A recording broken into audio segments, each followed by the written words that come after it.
Hello and welcome to 2026. Welcome to the latest episode of the Middle-Aged Outlaws podcast. The podcast where two middle-aged, cynical and jaded Scottish wrestling fans try to find any modicum of joy through the greatest form of entertainment in history, professional wrestling.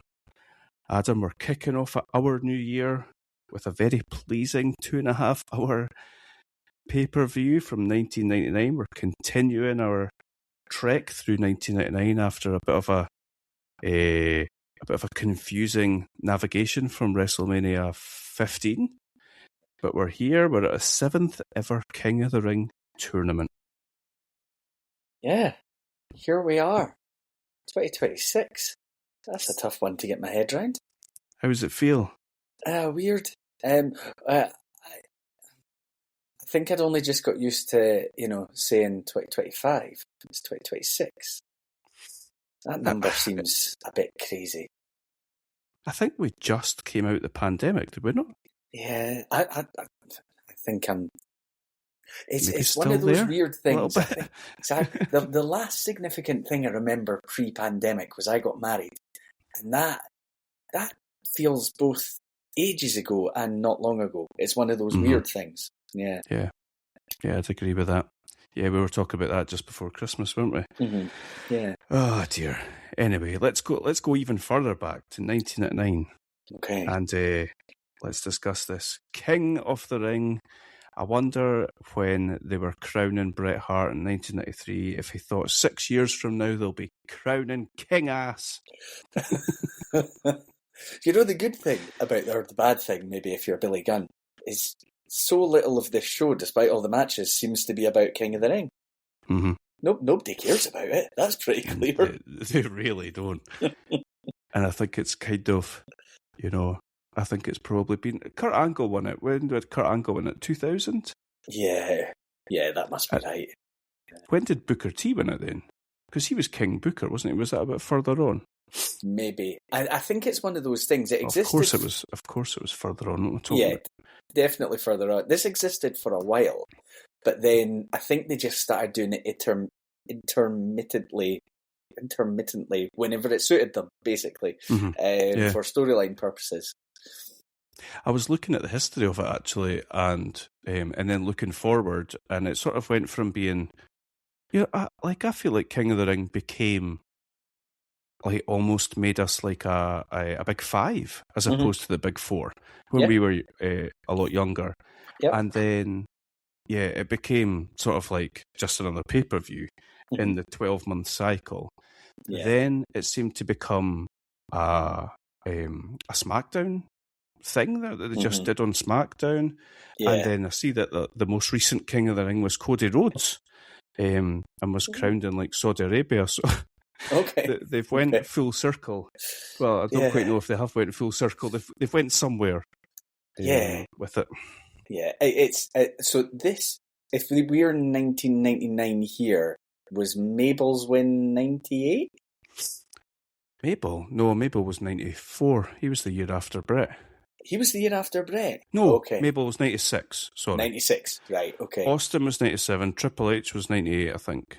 Right, and Owen was 95.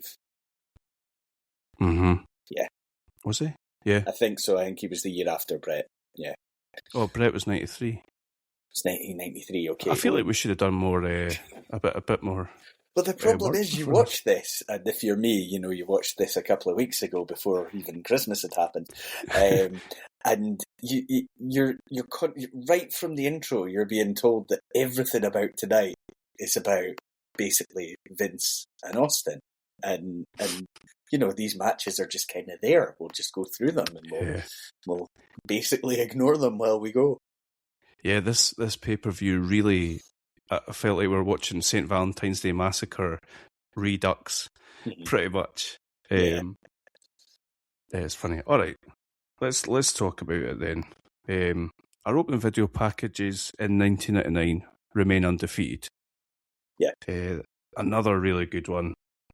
If you've not watched anything up until now, pop this on and you get right up to date with what's going on. We've got the higher power stuff. We've got Vince and Stephanie and Undertaker getting married to Stephanie and all this sort of stuff.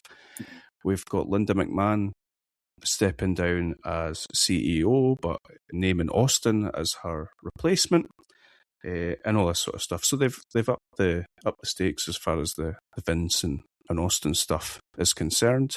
Yeah, and now we are having a main event at King of the Ring for control of the WWF. And is this the first instance of the main event for control of the WWF? I think it might be, because at some point down the line we're going to have a situation with Ric Flair coming in and getting a piece of the company. And yeah, that was after the invasion, wasn't it? Yeah. This one, like, the video packages are always good, but I did find myself scrambling a wee bit at times through this, figuring out what have we missed and what the hell's happened. Oh, really? Yeah. I especially got confused by, because right at the start there was chat about Steve Blackman, and I'm like, okay, so what's Steve Blackman doing here? And then nobody really confirmed to me what Steve Blackman was doing here through quite a period of time. And then it turned out that, I think his involvement ends up being a moot point anyway, I think. Well, as soon as we get to JR and King, I was very confused by what JR was saying.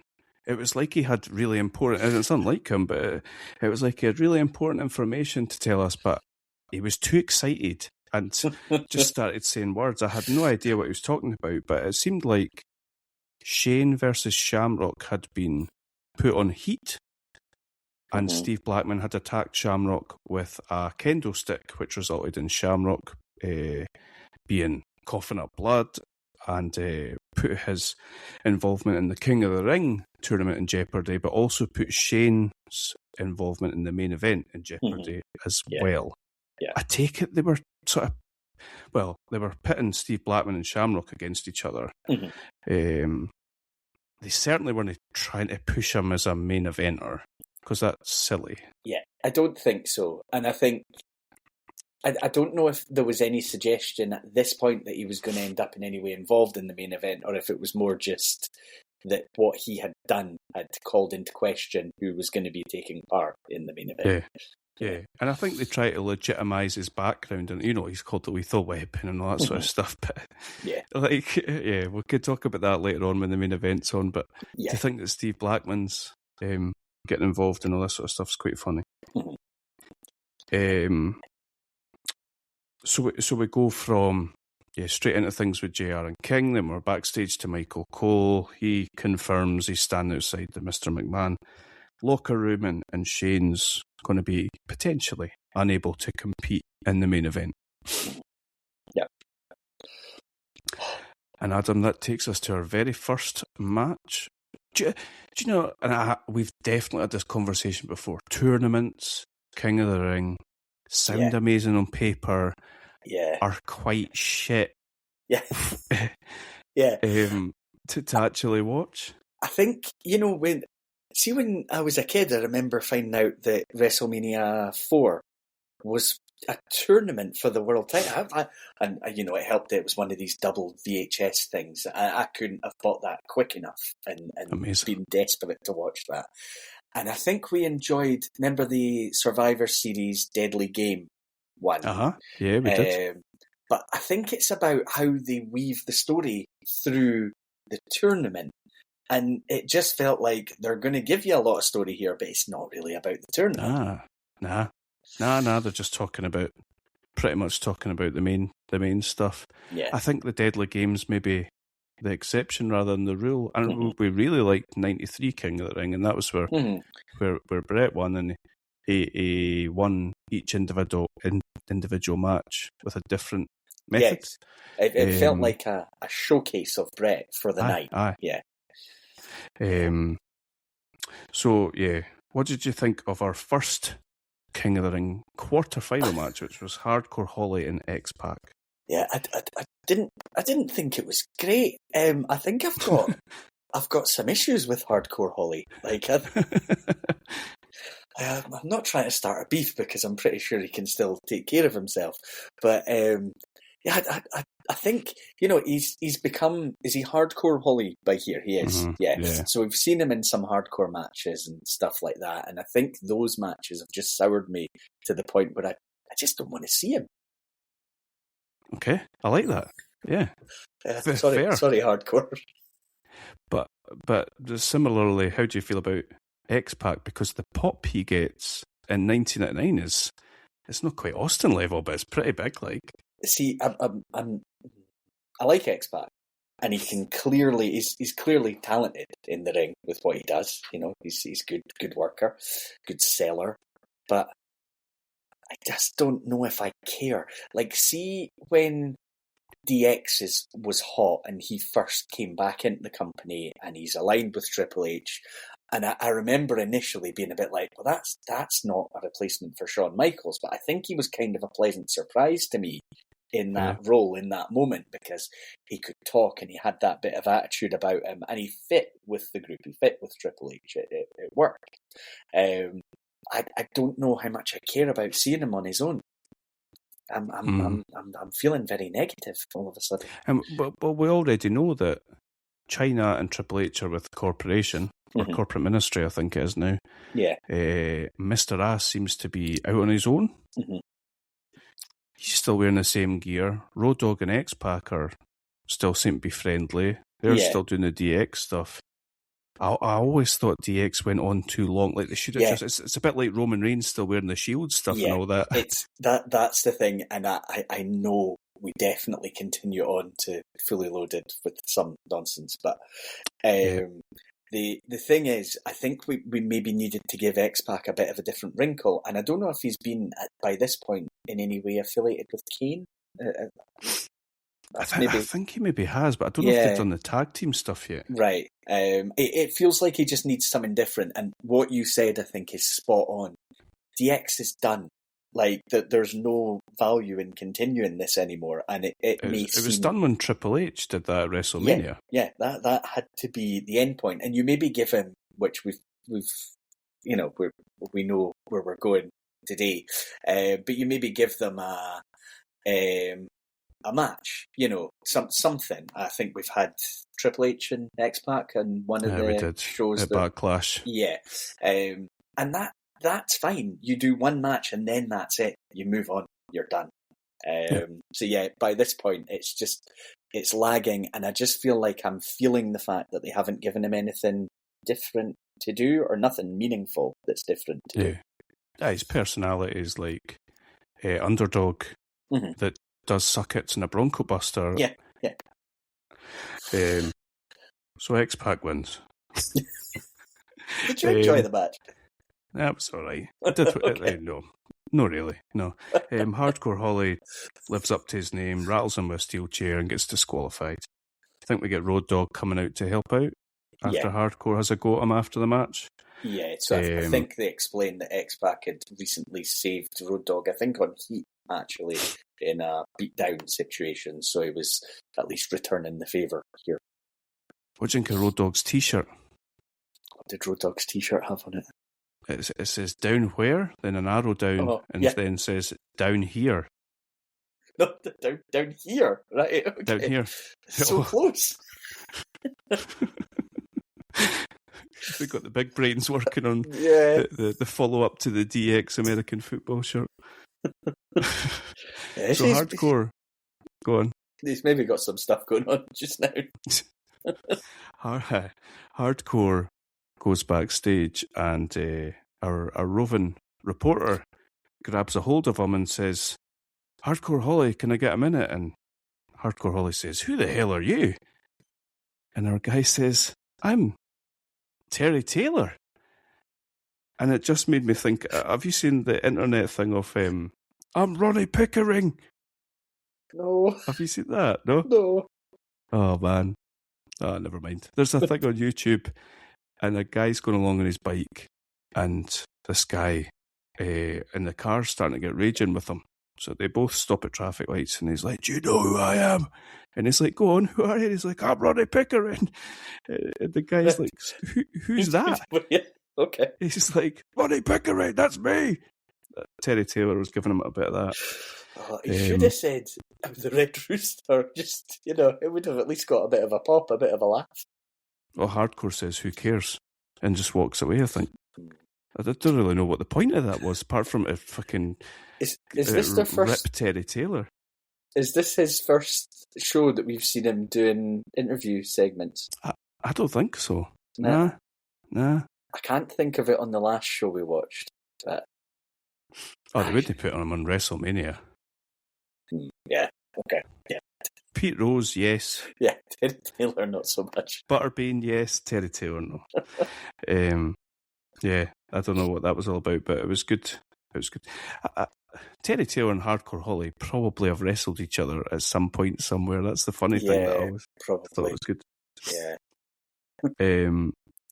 Okay. So our second qualifying match is the Big Show versus Kane. Of all the people that's in this tournament, one of these people surely got to be in the final. Yeah, I mean, how devastated are you if you're one of these two and you've been drawn together in the quarterfinal? Like, expect maybe an easy match here or there, get yourself to the final and go up against each other. As it's not to say they're the only big name single stars, because we've seen Ken Shamrock pushed to a reasonable level, and he's in this tournament. But yeah, you're seeing these two guys. I was quite intrigued to see these two guys matching up against each other, because I feel like I've seen Kane in there with big guys, mostly Undertaker, loads of times, and how well they mesh together. And I was curious to see how it would go with him and a still fairly mobile Big Show. Aye. Yeah. And the thing that made me laugh is that, WrestleMania 15, we saw Big Show punching Vince, I think, and getting sent away to with the police, sent away to jail. He's still, I think he's a face, because the crowd are cheering for him, but he's not really acknowledging them. Yeah. So is he going for a sort of a tweener type thing? Which is ironic, considering the amount of face and heel jumps that he's went back and forward with. Yeah. He must have some kind of record. We're showing really random footage of Big Show tipping a car over Hardcore Holly, or almost tipping a car over him. Don't know what that's about. Yeah. Did you enjoy this double big man match? And some of it was a bit just out of step, the two of them with each other. Like, there's a moment definitely where they both go for a simultaneous big boot and it's not simultaneous, and just little moments like that. I was intrigued enough through the match. I'm not a fan of big man versus big man when both can't move, but Kane can move very well. He's very impressive mobility. He does a standing drop kick at one point. He does. Unbelievable. So I didn't hate this. Just felt like they were just a wee step out of rhythm with each other. Yeah, I thought that with the double boot thing as well. It's almost like just the tippy toes of each other's boots sort of caught each other. Yeah. It was all right, but they did this thing where Kane is choking Big Show for what feels like a really long time. I actually thought they were waiting for somebody to come out that never materialised. Maybe it was supposed to be... They were starting to lose the crowd. It's maybe supposed to be Hardcore Holly coming out and destroying both of them. Well, he did come out, didn't he? Hardcore came out. No, does it? See, this is the problem. Maybe I can see two lines below the note I was looking at. It says, Holly runs down with a steel chair. Yeah. So Jimmy Corderos ends up getting kicked by Big Show. Hardcore Holly comes down and he's after the Big Show, but Kane ends up taking him out. So we're right at a stage in Hardcore Holly's arc where he seems to legitimately think he is massive and can go toe-to-toe with huge guys. Yes. I think this is just it starting. Amazing. It's a little more believable him doing it than when Crash Holly starts doing it a little while down the line. But, I appreciate the sort of cartoon. Because it's ridiculous. Yeah, I get that. Whereas maybe this is what made Hardcore Holly think he could beat everyone and win the title. Maybe that was him, though, when he was in Smoky Mountain. Maybe that's where that came from. I mean, if you make a guy look a star on that level... It's true. Jet setting, coming from LA, the film star stuff. So, yeah, I assume that Corderas is down for ages because Kane ends up just rattling. After choking Big Show for ages, he just ends up rattling him with a steel chair. Yeah. And I've said he might be better going for that first instead of stand choking him for fucking 10 minutes. But it did go on a bit, and that choke in particular went on quite a while. Okay, we have Michael Cole backstage with Vince. Vince is he tells Michael Cole that is it. Shane is done for tonight. He will not be competing in the main event, and he seems stressed. So our third quarterfinal match for the King of the Ring is Mr. Ass versus Ken Shamrock. But yeah, we've already seen Shamrock attacked by Blackman on Sunday Night Heat. William Ass says that Shamrock is running scared and he better get his ass out here and all this sort of stuff. We see Shamrock just sort of staring at a bunch of indie wrestlers / security guards backstage. He grabs a hold of them, throws them about as blood's pouring out his mouth. Yeah. He makes it to the ring. Teddy Long's telling him, "Nah, player, this isn't happening." Yeah. I think I'm agreeing with Teddy there. I don't think he should be, allowed to start this match, but he's pretty determined. I didn't realise, I think, until I think he's doing his spiel on the mic that Billy Gunn is a full-on heel here. He's turned. Yeah. Isn't it weird that he never went with the... It wouldn't have made sense to, make him go with the corporation as well and give him, black trunks and...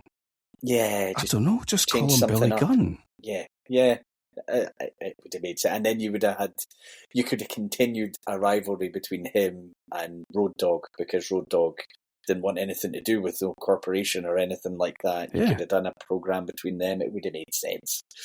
You could have done Billy Gunn, Triple H and China versus Road Dogg, X-Pac and Kane or something to solidify that. Then take Kane away, Triple H. They're clearly pushing Triple H away up. Yeah. The card there. It really annoys me that he's called Mr. Ass. But JR's sticking to his guns, no pun intended, and just keeps calling him Badass Billy Gunn anyway. Yeah. Just imagine Vince going absolutely nuts in the headset about that. 100%.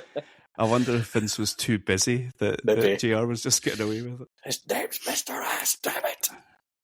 What is that all about? The whole the marquee thing, you can see it on the WrestleMania poster and all that. Yeah. And Vince obviously has a weird thing with names because he's changed lots of different people over the years, but calling him Mr. Ass is just odd. You would think there's your guarantee that you're not getting headline billing on that poster. Yeah. Aye.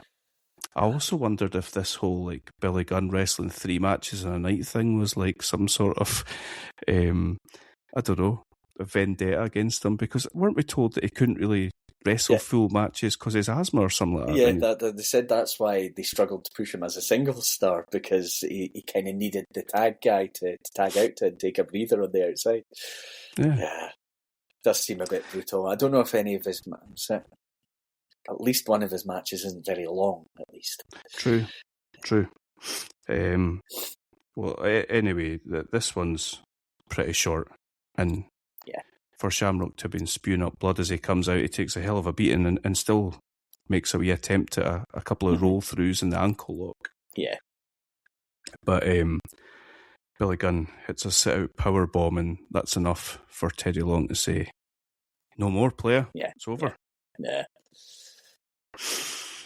Where's that take us? Kevin Kelly backstage. Kevin Kelly with China. Oh yeah. Oh. She says Road Dogg has got big brass balls to step in the ring with her, and I fully agree, as did Jeff Jarrett. That was quite a good impression. Thanks. Triple H says why does Triple H always have to chime in with something? Because he's trying to be a star. He says something about he's marching to the beat of his own drum.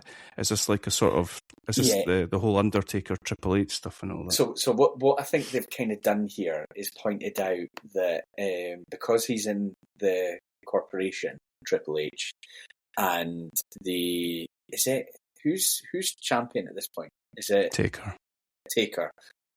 And because the ministry and the corporation have aligned, have they, at this point? Yeah, corporate ministry, yep. Yeah, so it's you wouldn't surely want to be challenging for the title when one of our guys has the title. And he's like, nah, I'm my own guy, even though I've jumped over here. I think that's what they're kind of going for. A lot of it doesn't really make a whole lot of sense. Indeed. He must have done the I Am the Game JR interview by now, hasn't he? Yeah, I think so. Yeah. He's got wet hair now. Before we've seen him with that sort of breezy, I've washed my hair and just let it dry. That takes us to China versus Road Dogg, which is our final quarter-final match. This was the one where I started sort of losing my enthusiasm for this pay-per-view. I honestly think you could have pushed Road Dogg as a main eventer in 1999 and it would have been fine. Mm-hmm. Yeah, he could certainly be in a prominent position. Is like, given everything that's happened, where we've just talked about the fact DX isn't relevant anymore in what it is, his intro still gets an outrageous reaction. It's crazy. Yeah.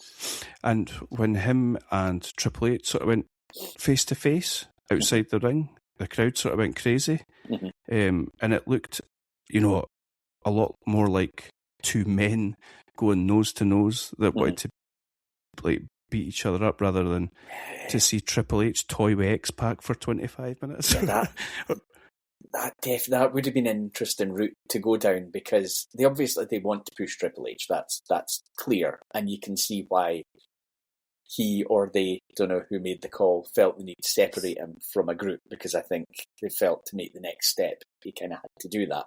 But I think Road Dogg wouldn't have needed that same kind of story. He wouldn't have needed to walk away from his partners and things like that. He could have just broken off, though, into a one-on-one rivalry with him. It would have made sense. I agree. I really liked China's entrance music. It's the Triple H, My Time. Oh, so good. Yeah. Forget all your Motorheads. This was the Do you have one of Triple those H theme CDs, like all those volumes with the entrance music on them? Yeah. This was that was volume 4. That one. Oh wow, that's impressive. Yeah. Top class. What do you think of this match? I don't think we've been too impressed with China's in-ring so far this year. Like, there's some bits in it where, cause Road Dogg, he's kind of... I felt like he was doing a fine balance between kind of playing it for laughs, but also leaning into the seriousness. Because there's some early strikes, but he seems to not really want to engage early on. Yeah. And then she does some strikes on him that he kind of no-sells, but then she hits and he sells for it. So it kind of switches. He's... I do rate Road Dogg as a worker. I think some of the stuff, though, that China, like I've got in my notes, she's about 5 foot away from connecting with Road Dogg with a knee drop. She's just absolutely nowhere near him with it. There's flaws in her game. Yeah, the forearms. It's always the forearms for me. Road Dogg does a good job at being the guy that gets beat up and comes back and gets the crowd on their feet and behind him. He's really good at that. Yeah. And he was good at that as a tag team wrestler, as far as the guy that takes the beating and gets the hot tag. And, definitely. Yeah. We get Triple H getting involved when he can. He absolutely rattles Road Dogg into the steps on the outside at one point. Yeah. He cracks Road Dogg in the face with a metal chain wrapped around his fist. Yeah. And that sees a man with a broken back come down to the ring. Our favourite commissioner there's ever been, Shawn Michaels, and does he send Triple H to the back? He does, yeah. So I think Triple H is going to interfere. Michaels is walking down behind him and basically grabs him, stops him, and sends him to the back. And that gives so Road Dogg is distracted watching this. Mm-hmm. China goes for the low blow, and Road Dogg says not this time and pulls out the old metal cup, the old Bret Hart with Goldberg cookie tray. Yep. But I don't think the what's the right way of saying this? I don't think that works because she's going from behind. There's other things underneath there that wouldn't be covered, but never mind. Let's suspend for kayfabe. Yeah. He hits the pump handle slam. Thankfully, he doesn't do the thrusty thing that he sometimes does, and that's enough for Road Dogg to get the win. Yeah. Thank I had a goodness. moment where I was thinking, oh no, are they going to push China through this tournament? And then I thought, nah, because Road Dogg definitely faces X-Pac. I was remembering that. So I thought, nah, we're okay here. Oh, she talked about wanting to be a princess and I'm going to be a queen and all this sort of stuff, didn't she? Horrible. Yeah. A horrible woman. Sorry, China fans. Oh, wow. It always comes back to wanting to be paid the same as Austin. That's all I think about with China. There's so many people say she was a really nice lady. Just wanted all that money, all of it. I take my opinions on everybody. No, I'm going to take that back. I was going to say I take my opinions on anybody based on JR's opinion of them. But I quite like Devon Dudley, so I'm going to retract that statement.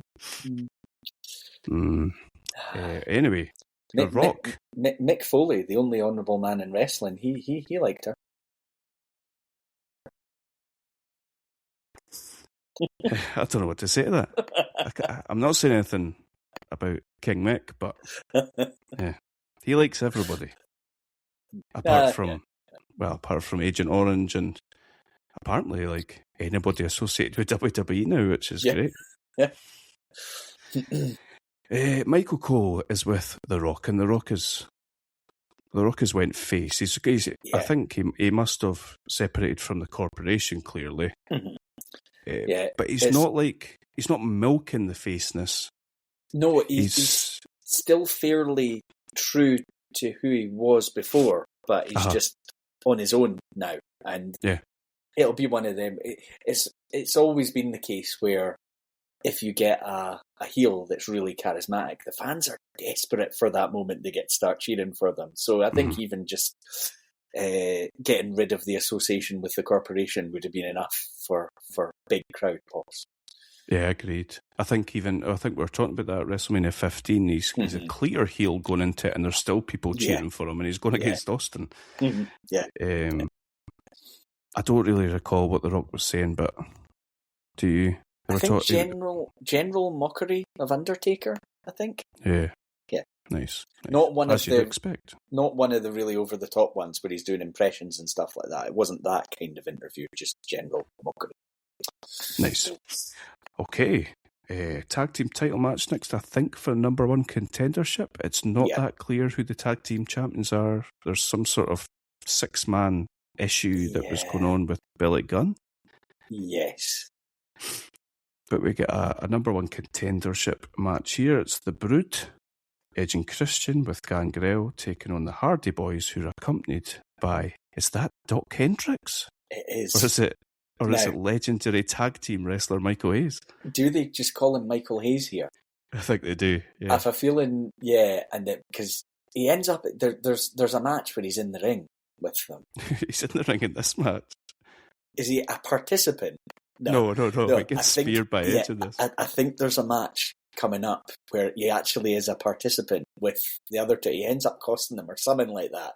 So, but I was trying to think, is he only Doc Hendricks when he's doing like interviews and commentary and stuff like that? But as soon as he's in the ring or around the ring, he's Michael Hayes. He's Michael Hayes, okay. Yeah. He's dressed exactly like Jeff Hardy. Yeah. Like his dad. That is it is a bit.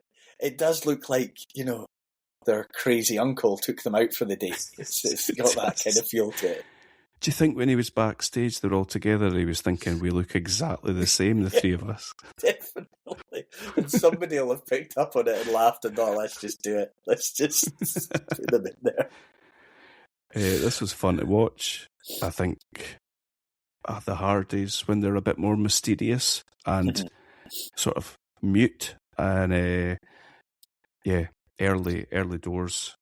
Hardys are really fun to watch, I think, because I just find it a wee bit like heartwarming that there's a feeling that maybe tag team wrestling's coming back. Obviously, we're talking in 1999, and it's going to have a good run with a few teams involved. But like just seeing these early stages of this rivalry between the two of them, and thinking, oh yeah, stuff got quite like tag teams felt important again for a little while. Yeah, I've actually got my notes there that I feel like they've lucked out somehow, sort of landing in this position as opposed to anything else. Yeah. Because Edge and Christian came through together, didn't they? Yeah. And I think the Hardys were. Was there not a story like was Jeff not lying about his age to allow him to be a jobber for a little while or something like that? Yeah, I think he was wrestling when he was like 6, or maybe even younger than 69. Yeah. What do you think of this match? I quite enjoyed it. It was quite short.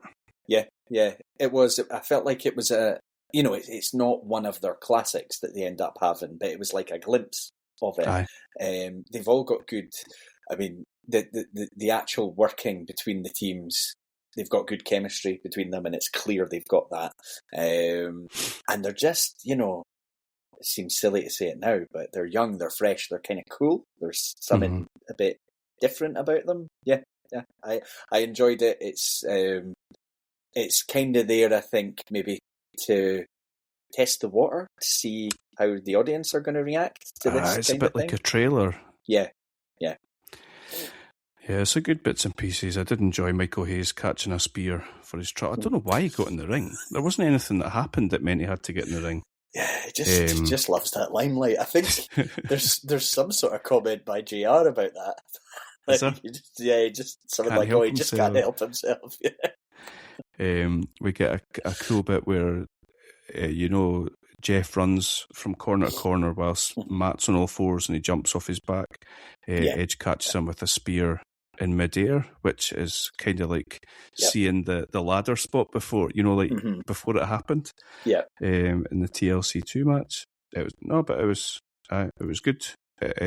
We start to get the seeds between Gangrel and Edge and Christian, where Gangrel spits the blood in Edge's face inadvertently, which allows the Hardys to win. Yeah.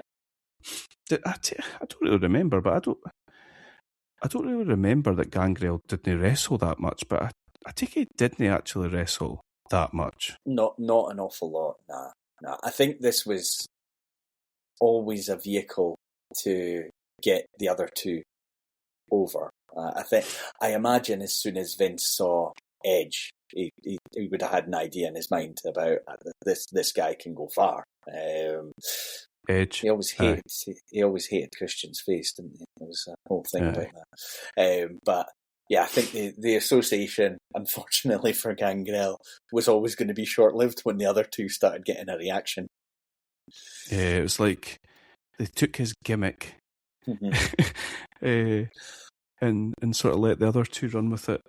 Yeah, because I think Gangrel had this gimmick before WWE. I think he's kind of always had that sort of vampire type. He's got he's legitimately got the teeth, isn't he? Aye. So yeah, I think it does seem a bit harsh when you look at it like that. We'll line these guys with you, but we don't really need you now. If you could just go away. We must be getting to the Hardys turning on. I think you mentioned it. We must be getting to the Hardys turning on Hayes. And Gangrel ending up with them as the new brood at some point soon. He costs them something. It's like his fault that they lose something, and I think that kind of sparks it, from what I remember. Michael Cole's a busy man. During this pay-per-view, he's all over the place backstage. He's now with the Undertaker and some sort of dodgy-looking bit backstage. Undertaker. I tell you, what Cole asks him, but Undertaker just says, "What happens when you rip the balls off a bull?" and walks away. I think he asked him if he can withstand the charge of the Brahma bull or something like that. Right. Yeah. Okay, Vince makes his way to the ring. I thought we were maybe getting our main event now, because I was constantly watching the time of this pay-per-view because it was what felt like quite a lot of matches to get in quite a short amount of time. Anyway, Vince comes to the ring. He says Shane will be unable to compete, and therefore the match is off. That brings Shawn Michaels out again. Just put him in the ring, or put him at the side of the ring, or something for every pay-per-view. So he doesn't need to come fucking dancing out to his theme music every time. He does the whole thing that he did the last time we watched the pay-per-view, where he says he's the law and he's the only one that can make changes to matches and blah, blah, blah. And I know we jumped a couple of shows, but I was like watching thinking, didn't we just do this? My only thing that I did enjoy about it is when Michaels was coming out and doing his dancing and all that, King says, I think I'm starting to lose my smile. Just good stuff. So Vince kind of plays him here because, well, I think Vince is meant to sort of play him. Yeah. He gets Michaels to a position where Michaels says the match will be on and you will be required to have a suitable replacement. And immediately Vince is like, checkmate, fantastic. I'll have a suitable replacement, no bother. Yeah. And that's like, that could have been done backstage. This did not need entrances. Yeah. But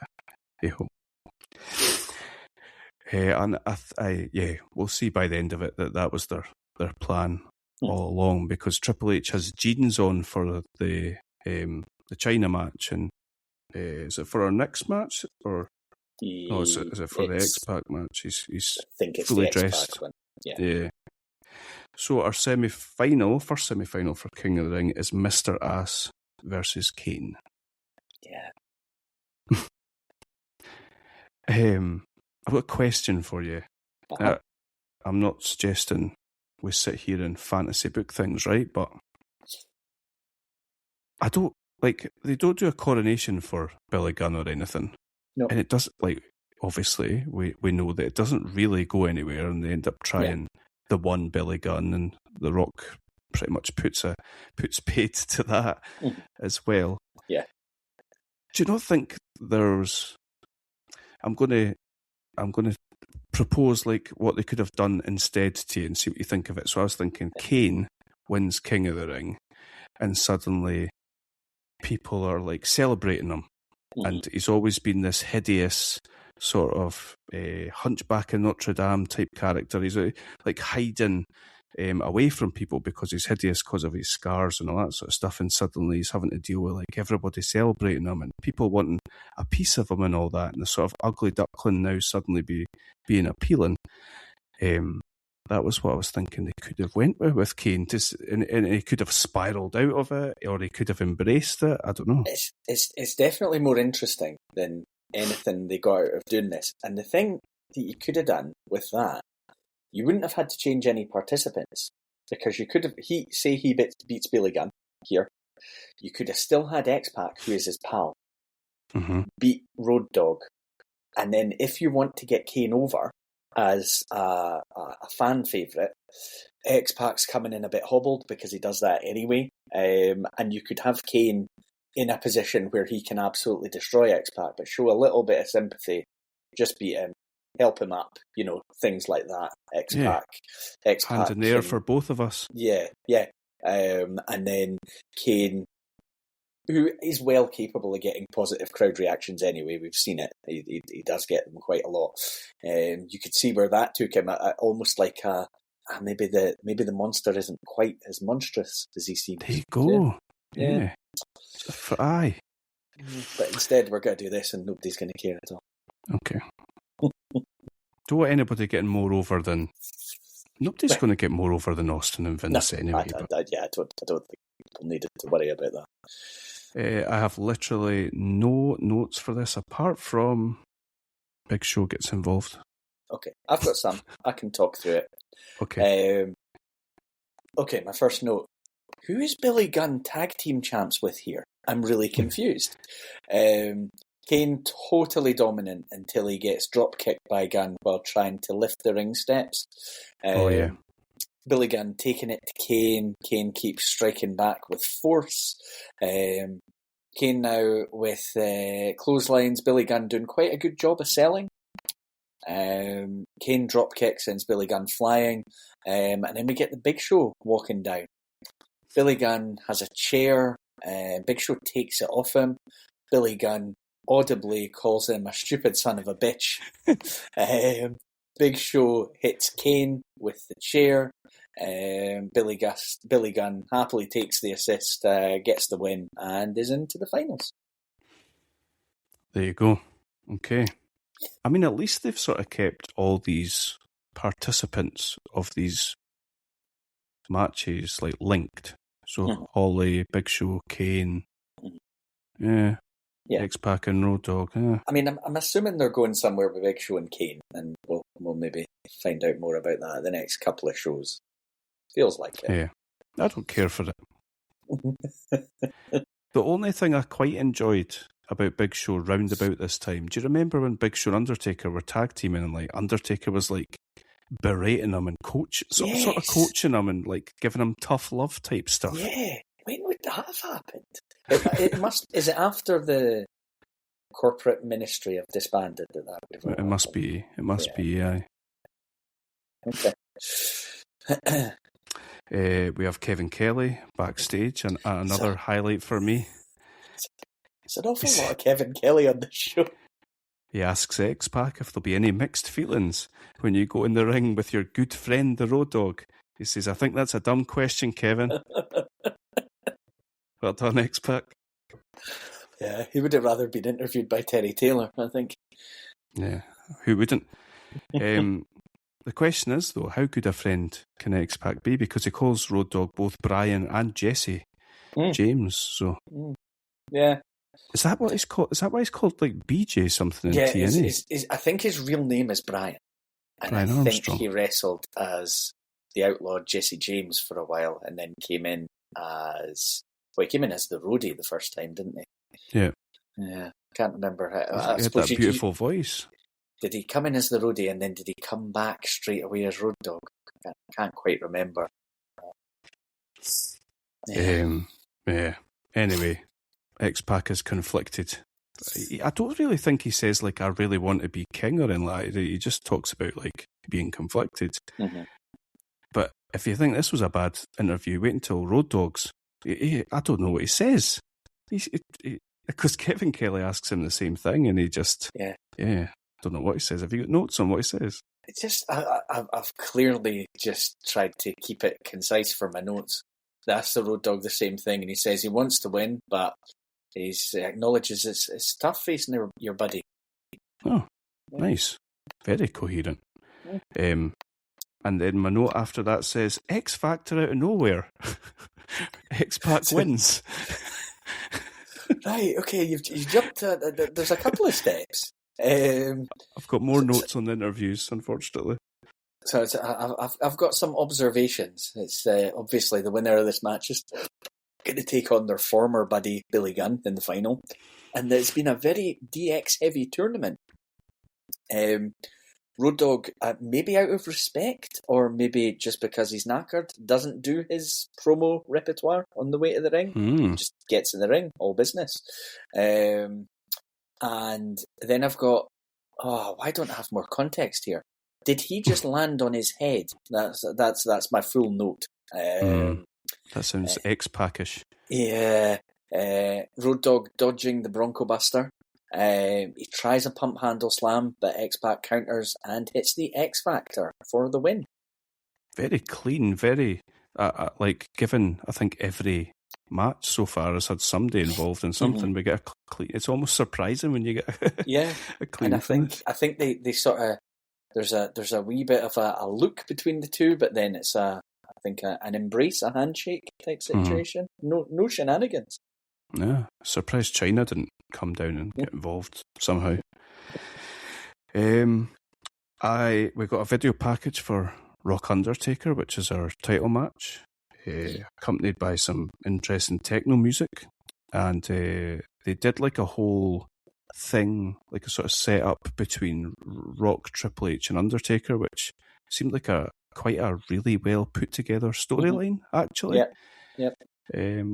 As far as sowing seeds between Undertaker and Triple H as a main eventer, but also stacking the deck against The Rock for this to make this title match tonight. So that looked good. But then I think that maybe encapsulates the Attitude Era generally, is that for YouTube clips and Instagram and TikTok, it made it look amazing, but then you sit through 2.5 hours of pay-per-view and you want to jump out the window. Yeah. So. Yeah. They're very much making it seem like the corporate ministry is kind of in shambles here. I wonder if it is getting towards its later days of existence here. I think it must be short-lived, I think. Yeah. It does feel like they could have done more or different. You're not suggesting they could have done something different with a higher power, are you? Surely no. Obviously. And the teddy bear. I do get you had a problem with the higher power, because who could it be that is going to seem dominant to the Undertaker? Because that's the way they were positioning it. It's a tricky one. Instead of debuting Big Show at St. Valentine's Day Massacre, he could have been the higher power. Could have been. Could he have? Could he have? Could he have though? No. I mean, if he didn't say anything. Do you remember? Oh, he could have been just like, he could have been like a silhouette, a shadow, and he would have looked fucking massive. Like Marlon Brando in Apocalypse Now or something. Just constantly in shadow. But what they could have done, for the same reasons as well. Do you remember the whole thing they did with Kevin Sullivan at Halloween Havoc with him? And then there was a thing. There was a weird thing. The He-Man villain. Yeah. Seemed to be spilling syrup out of him and stuff. Maybe it should have been Kevin Sullivan. He could have been the higher power. He was too busy booking himself to get involved with Nancy. Nancy, whatever her face is. Yeah. Oh no. Yeah. Or he was too busy booking Benoit to be involved with his wife. He was booking his own divorce. Yeah. Yeah. It was a trick. I always felt like I think I liked the ministry more than the corporate ministry, because I felt like they naturally opposed each other. And then you've got this big group now, and it's just individuals opposing it. I quite liked the corporate ministry just for the point of view of Undertaker being a bit less like a Dark Lord and a bit more like a big, evil, nasty bastard that like spoke plainly. Yeah, he's obviously been reading up on his farming techniques during, or whatever it was he says about removing the nuts off a bull or whatever it was. Yeah, because he does seem, he's definitely more heading towards American Badass style character here rather than, he's definitely moved away from basically being Satan. Yeah. Who could they have? Who would have been around? There was always the rumour about Christopher Daniels. Aye. But Raven could have been the higher power. Christopher Daniels has said if that was ever the plan, nobody ever spoke to him about it. Honestly. He said he can't imagine it would ever have been the plan. He thinks that he was brought in for a tryout and somebody's just put two and two together. That's his assumption. That's amazing. Yeah, but Raven would have been interesting, because you would have thought the character he was could easily have brainwashed somebody. And even if his, stature is a lot smaller than Undertaker physically, you could believe he's got in his head. Mm-hmm. Yeah. Again, he would have had to get in the ring. Like, Raven was good in the ring. But like, size-wise, you should have kept Undertaker, removed it, and just made him the higher power. They should have him get injured. Yeah. And then if you didn't know it, like if they were, they could have still been taking people, like the APA and Midian and this and all that. Naked Midian. But you don't know where they're going. maybe eventually Paul Bearer shows up. Yes, because I'm Paul Bearer. That's the bottom line.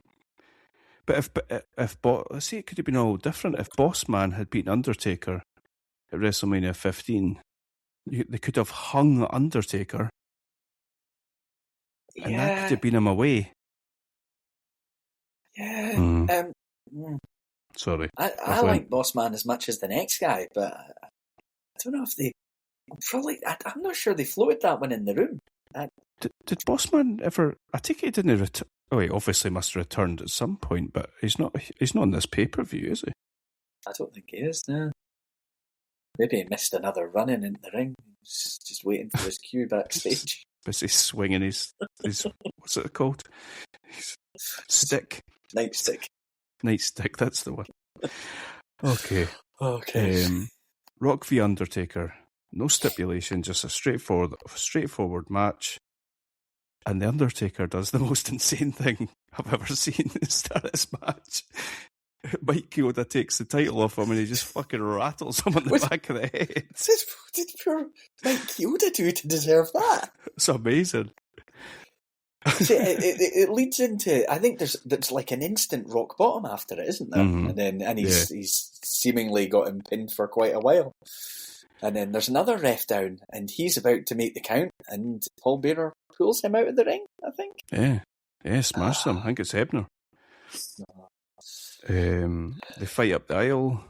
Does it feel like they do this in every Attitude Era main event? They fight up the aisle towards the crowd.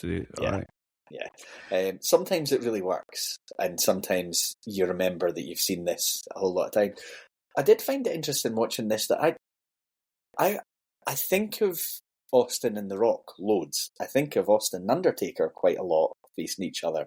I didn't really think of Undertaker and The Rock as having faced each other. I don't think they can have all that often. Nah, me neither. And it works all right. I thought it was a pretty good match. Yeah, I really do. I actually checked. Undertaker is 34 here. Right. I just think he looks. He looks great. Mm-hmm. He's in like ridiculous shape. He looks massive. Mm-hmm.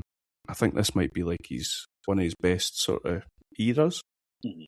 Yeah, I think that's fair. He's probably delighted as well that they're giving him some decent opponents to work with, given what he went through in some of the early stages of his WWE career. Yeah. Giant and Gonzalez, King Kong Bundy. Boss Man, obviously.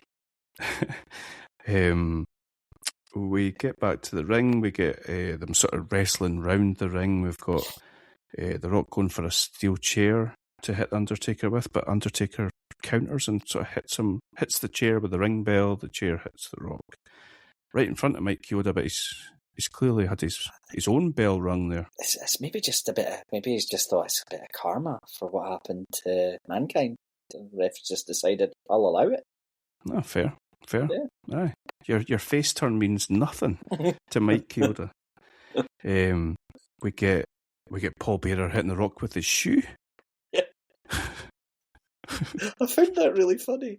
Like, these guys are taking all these moves, and you're like, I know what I'll do. I've got my shoe here, and I'm going to hit him with it. Funny to me. I quite like it. Like, he's lying, kind of getting his breath back, and then suddenly you get a fucking penguin hitting you with his shoe. What else we got? Oh, Undertaker hits one of these DDTs, and you get JR practically jumping out of his seat. He's absolutely loving it, but it only gets 2.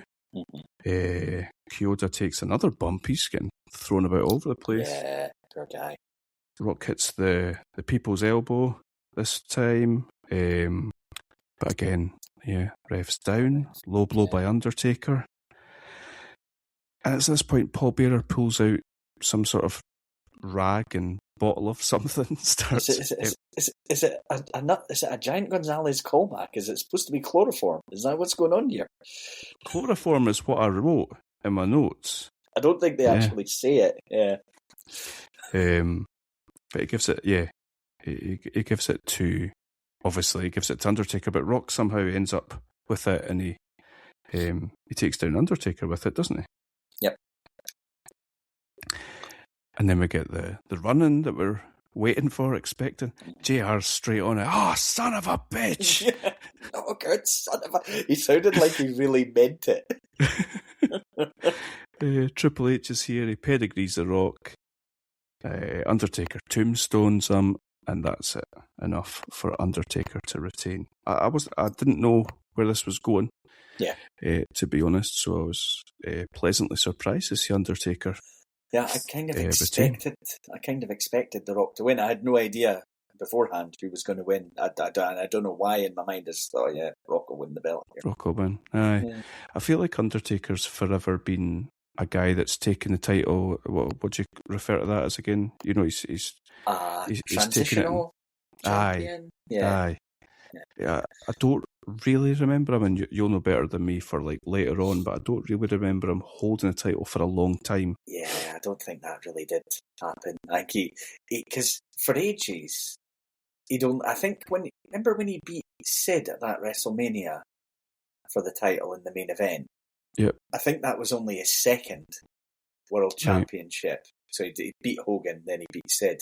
And then I think he went ages without, like, I assume they did he didn't really need it. He's got his whole thing going on. But I assume in the later years, especially when there became two champions, he's probably racked up quite a lot of short title reigns. Aye.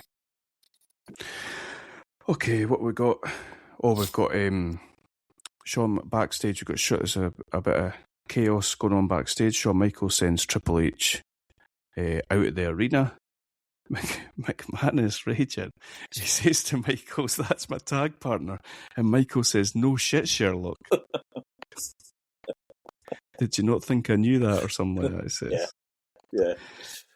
Fair play. It was quite funny. Vince gets on the phone and tells somebody to get their ass back to the arena. Who did you think he was on the phone to? I had absolutely no idea. Did you have a name in mind? If Bossman had been on the show, I would have assumed it was Bossman. That's what I thought. I thought it must be Bossman he's talking to. I think it was somebody. Imagine it was Michael Hayes. He came back. He was doing like a Jeff Hardy dance and that. It's putting the entire ownership of the company in the hands of Michael Hayes. Okay, King of the Ring final is X-Pac versus Mr. Ass.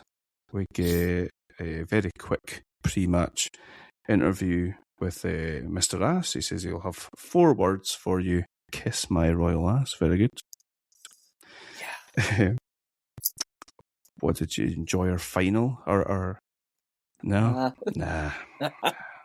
So the X-Pac's doing some of the things that he's good at, which is the never give up guy.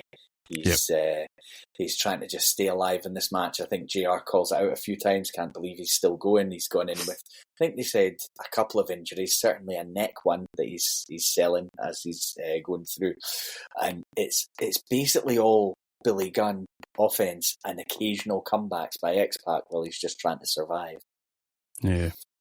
I like the finish. I like the Faymaster from the second rope, and it sort of just randomly happened.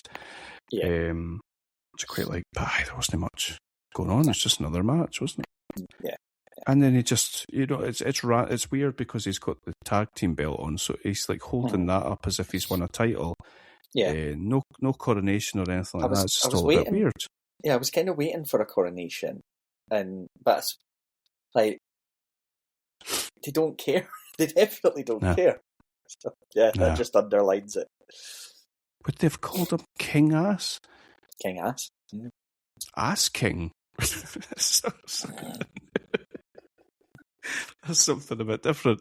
That's Val Venus, I think.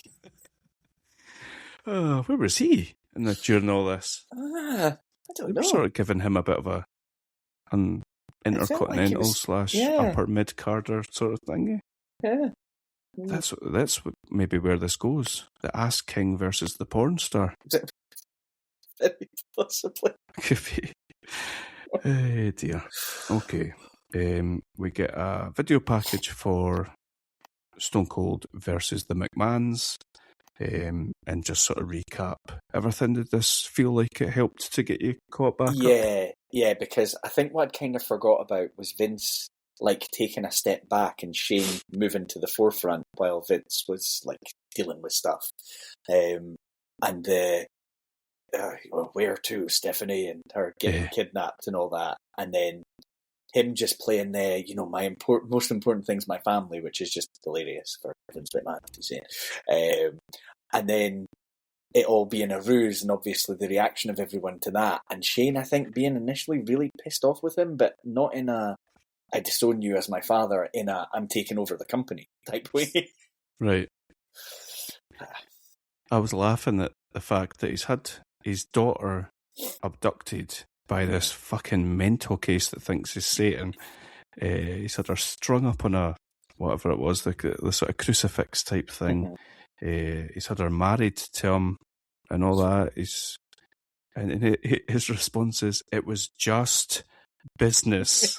That's supposed to be like, all right, okay. Yeah. No bother. Don't you understand? I had to do all of this. I understand now, Dad. That's fine. And apparently this was all to keep Austin away from the title. Yeah. It just seems like there was maybe an easier way. I agree. Especially when you're in control of the company. So the most pissed off one, though, was Linda, who resigned as CEO but handpicked her own successor. And she must be the most charismaless woman in the world. Like, both Shane and Stephanie adapted pretty well to being on TV. I think maybe Stephanie with a bit of a slow start. Like, I think we're probably in her start here, or we have been in recent months. But, she gets there. She becomes a very believable bitch character. Mm-hmm. Oh, 100%. And Shane's played all these roles, hyper little bastard and, a guy whose ego's getting away from him and all these things. Linda just has nothing. Just nothing. I wonder what was Vince's brother supposed? Was it Ed or something like that? Do you remember when Vince, like this was round about when Benoit, the Benoit stuff happened? Remember Vince died in an explosion? Yes. They were going to bring Vince's brother in that never ever appeared on screen and all that. So his actual brother, okay. His actual brother, aye. Yeah. I wonder what he would have been like. That's a big what if. Yeah. I wonder how Vince would have to phone him and be like, sorry, pal, one of the guys has killed his family and himself, so gonna have to undo that storyline. You understand. It's just business. Back to the trailer park for you. What if the real Vince died and that guy that appeared on TV with the sort of wacky racist moustache and cheek implants is actually his brother? Problem with that is we're going to have to split out the crimes. Which one actually did what? Indeed. Which one of them's still running creative through his son-in-law? Okay, so where are we? We've got Vince coming out to the ring. It's supposed to be Vince and Shane versus Austin in a ladder match for control of the company. Yep. You could argue this is the first ever Money in the Bank briefcase. I mean, it doesn't make sense, but you could argue it. Yeah, why not? Yeah, Vince is coming out. I've said in my notes, if this is Boss Man, I'm not watching it. It's even worse. It's Steve Blackman is going to be Vince's partner. It's so weird to see them two stand in the ring together. Yeah, that's not natural at all. Then on the Titantron, we get a GTV clip of Shane and the posse, and we're told that this is live. They're sitting watching what's going on. Clearly Shane is fine. So that brings... horsing around. Indeed. Joey Abs seems to have joined the posse since we last saw them. Yep. This brings out Michaels again. He tells Blackman to do one, and I think is he dragging Shane out with him? I think he is, maybe. Yeah, I think so. Yeah. So I've got reference to the head cheese gimmick here. I'm not really sure what I'm going for. but it's to do with Blackman, and no wonder he went for the head cheese gimmick. He's had his first ever main event just ripped away from him by Shawn Michaels. Oh, he never seemed that invested in the head cheese gimmick, though. Who's head cheese? Is it Al Snow? It was him and Al Snow, because Al Snow brought the mannequin head, and I think did they figure out it's Steve Blackman from Wisconsin or Green something? Bay or something? Yeah, he's the cheese. Head cheese. So we're getting our as-built main event. It's Vince and Shane versus Austin. Austin's still unbelievably over. You could have him going down there and reading the phone book and they would go crazy for him, I think, at this point. There's I know you could play it into storyline, but see when this actually starts, when Austin gets in the ring and he's just absolutely beating the hell out of them. There's a delight about Austin when he's beating up Vince McMahon. Like, I was trying to think, is this storyline, or does he just really enjoy being in there kicking his ass? Because I believe from everything we've seen and heard, they had a really good relationship. But he just, every time, he looks like he's really enjoyed himself. I remember thinking the same at the St. Valentine's Day Massacre. Aye, this match very much reminded me of the St. Valentine's Day Massacre match. And just, like, sort of, in addition to what you're saying there, he throws Vince and Shane about like he's allowed to do whatever he wants with them. He's launching them into ladders and they're just falling over face first and stuff. I have to wonder if it's one of those, before they go out, conversation that don't hold back, pal. And he's like, cool. Awesome. What do you think of this match? Enjoy it? It was fine for entertainment purposes. That I kind of wished I remembered roughly how it ended up going. I didn't remember the detail around all of it, but I kind of knew around the finish how that was all going to go.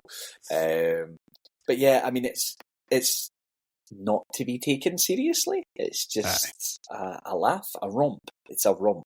Nice. Yeah. That's a good way of describing it. I enjoyed the sort of Austin just launching them into ladders, and Vince has never really learned how to take the stunner. He just batters the two of them about the place. It's quite funny. I didn't remember the whole going for the briefcase and it getting moved up and moved down. And then when they started doing it, I thought, is this Paul Bearer that's doing it? I couldn't remember who did it. I just remembered that it happened. Right. So yeah, one of the McMahons had to get the control back. I never liked the whole Austin being CEO thing. Yeah. So yeah. Good fun. Fine. Yeah. Do you think they were supposed to let all those ladders come falling down? I wasn't sure because I've seen it done by others more recently. It's probably about 10, 15 years ago. I remember John Cena doing a thing where he basically pulled on a ladder and all chairs on top of a ladder or something. He pulled and everything came tumbling down, and it was clearly controlled, and they knew exactly the way everything would come down. I wasn't really getting that same vibe here. No, and there was a time where like Shane had climbed up on it, so Austin went up, and then Shane was trying to get down, and he seemed like Winnie the Pooh style, sort of stuck trying to get back down. And Austin was like looking like he was falling over and stuff like that. It just all seemed a bit chaotic. Yeah. Austin defeat. We go off the pay-per-view with the McMahons having won, and no interference, I don't think, which surprised me. I thought we might get Triple H getting involved or something. Mm-hmm. Yeah, I suppose the only interference was the briefcase being, because Austin had it won before the briefcase was raised. Aye, true. And what if it turned out? Did they basically lower it then, pretty much in Shane's hands when he was Shane, up the ladder? Yeah. Yeah, so there we go. Yeah.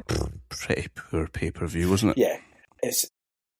I kind of go back in my mind to, we didn't really have to do this, but if you'd paid money to watch it, would you feel like it had been worth money. I mean, we saw these for free, so it was fine. Yeah. Yeah. I think, but see, I think at the time, this was like prime time entertainment. Mm-hmm. Yeah. And you got to do like Suck It and all that when people were coming out. And aye, who knows? Yeah. So we've got Fully Loaded next, so we look at. Let's look at Fully Loaded. Okay. My goodness. Oh, Big Boss Man's back. Yes. Okay. WWF Fully Loaded, Buffalo, New York, Intercontinental title match, Edge versus Jeff Jarrett. That's a quick turnaround. Yeah.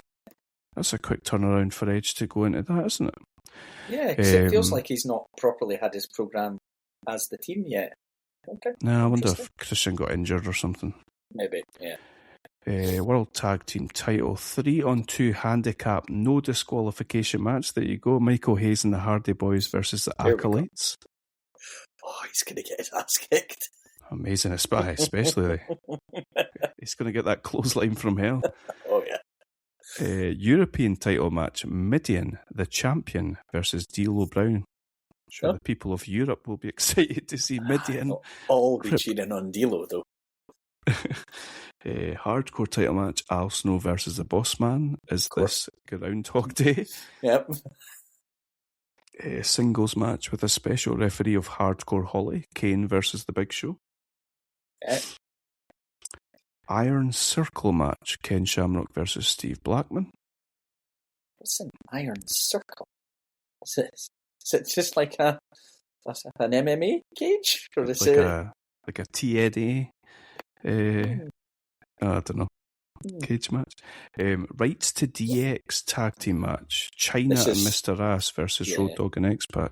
This is what I remember. It's like a battle over something that doesn't mean anything anymore. Why the fuck would China and Mr. Ass even want to be called DX? Yeah, good point. Yeah.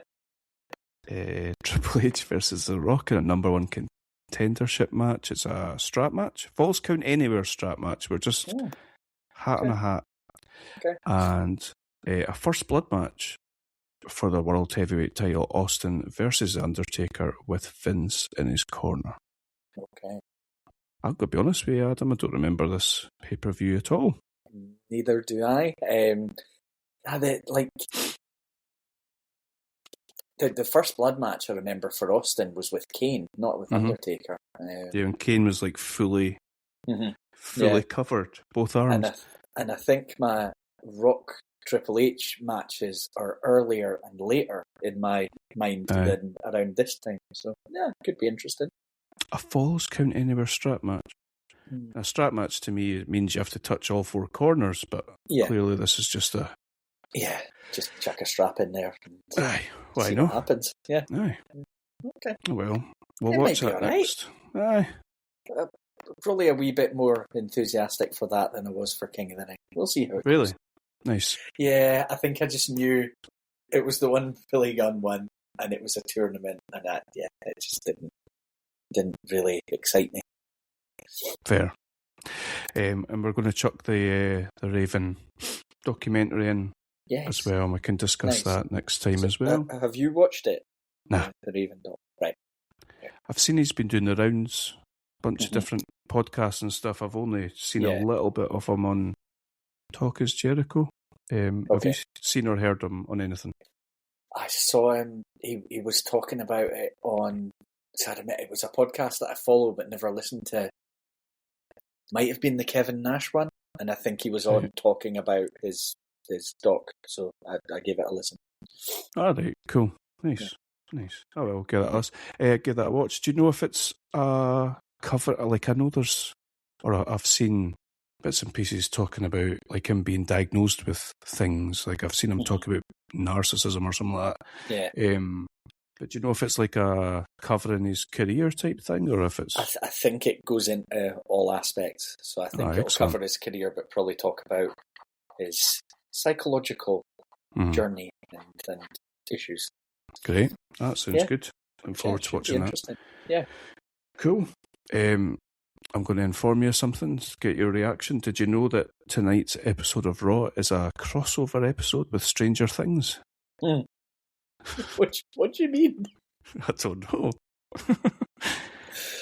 Oh, so I haven't watched. I'd seen everything apart from the new season of Stranger Things, but I haven't seen any of the new season of Stranger Things yet. Right.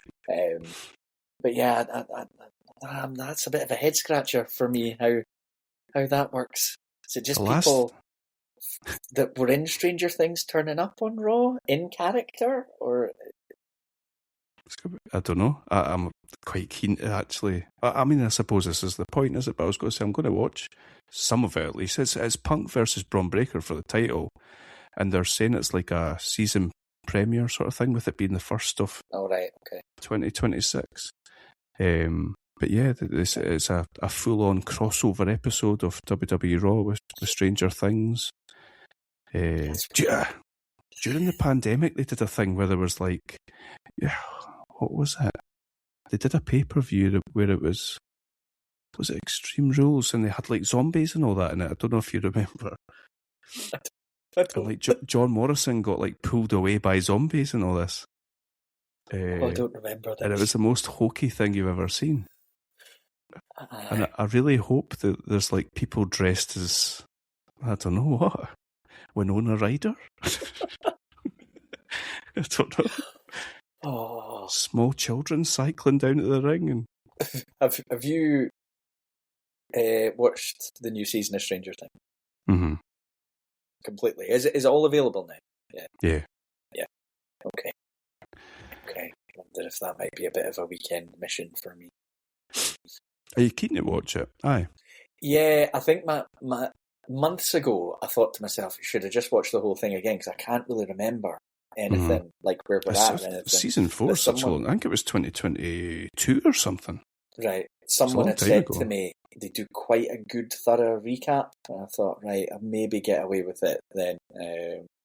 So yeah, but I'm strange in December. Like, I go all in on Christmas stuff. I watch loads of Christmas stuff in the build up to this to Christmas, and then as soon as Christmas Day is done, and my wife finds this very weird, like, I don't want to see anything to do with Christmas now. Just get out. It's over. It's like, done. From Boxing Day, I'm like, nah, you can't put on a Christmas film. It's done. It's as far away as it can possibly be in the calendar. So yeah, I probably need something to entertain me. So I'd always had it in my mind I would watch it at some point. I did just wonder if I should start at the start again. I did. Well, so my son is like very into it, and he was sort of Christmas Boxing Day we watched it, because there was they did it in like 3 installments, and then there was some out on Boxing Day, some out on New Year's Day or something. So he was keen to watch them. Some longer episodes. There's not that many though. Maybe 4 or 5 or something. Right. Yeah. I suppose across a Friday, Saturday, Sunday, I could maybe do that. Get them nailed. First season was amazing. How long ago was that though? 2016 or something. Yeah, it was brilliant. I absolutely loved it. Like, see from the moment the entrance music, the opening music hit, I was like, oh yes, because you just feel like you're in the 1980s. It was 2016 season. Was it? Wow. Yeah. It was like the eerie Indiana that we needed for adults, and it's set in Indiana. Hawkins in Indiana. Okay. Wow. Eerie Indiana. That was a show. Oh. I tried watching that not that long ago. It's fucking mental. I have all the episodes on a DVD somewhere. Amazing. In my house. And because I got rid of all my DVD cases, so it's all just discs in the carry case things. It'd probably take me ages to find it. It'd probably take longer to find it than it would to actually watch through every episode. Are you telling me that we're doing a spin-off podcast series for Erie, Indiana? Because I am definitely up for that. Wow. Honestly, I watched some of the episodes and they were really weird. Like, I remember thinking, in hindsight, was it a bit surprising that this was shown at the time it was shown? Because I think it wasn't even on that late. I don't think. No, it wasn't at all. It was kind of pitched at being for kids. Aye. Yeah. Oh well. I mean, it's like, it's 19 episodes of Eerie, Indiana. There you go. Are we 19 episode journey? and a well-deserved 8.2 on IMDb. Yes. Bring it back. When was what year we're talking for that? For Erie, Indiana. Aye. That was 1991. Was it? Wow. Yeah. Tremendous. Oh, it was good stuff. I did enjoy it. It really was. Right. Okay. Oh well. Went a wee bit off track there. Aye. Getting away from the more interesting stuff, let's reconvene for Fully Loaded, the Raven Nevermore documentary in 2 weeks' time. And we'll see if we can make it to Minnesota for Jesse Ventura's main event at SummerSlam. We'll keep plugging away. Do you know what's sort of got me? I've got Jericho's debut in my mind. That must be soon. Right. I want to say he's got a match at SummerSlam. Okay. But I'm fairly sure they put him immediately in a program with China, do they not? Road Dogg or China? See, all I really remember about his start was the promos up against The Rock. With The Rock.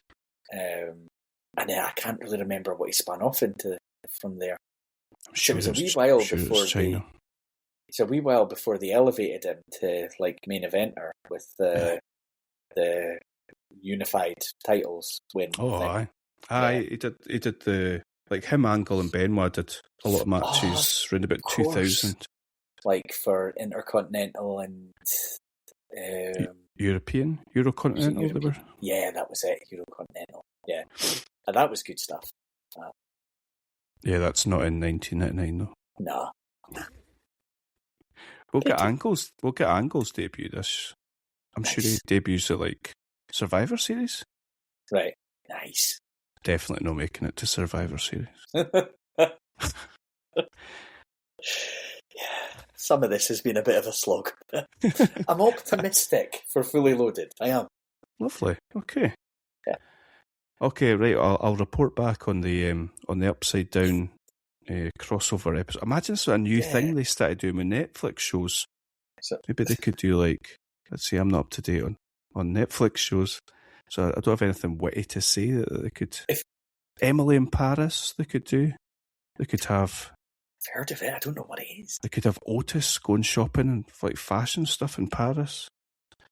Nah, I don't know. Maybe not. Nah, no for you.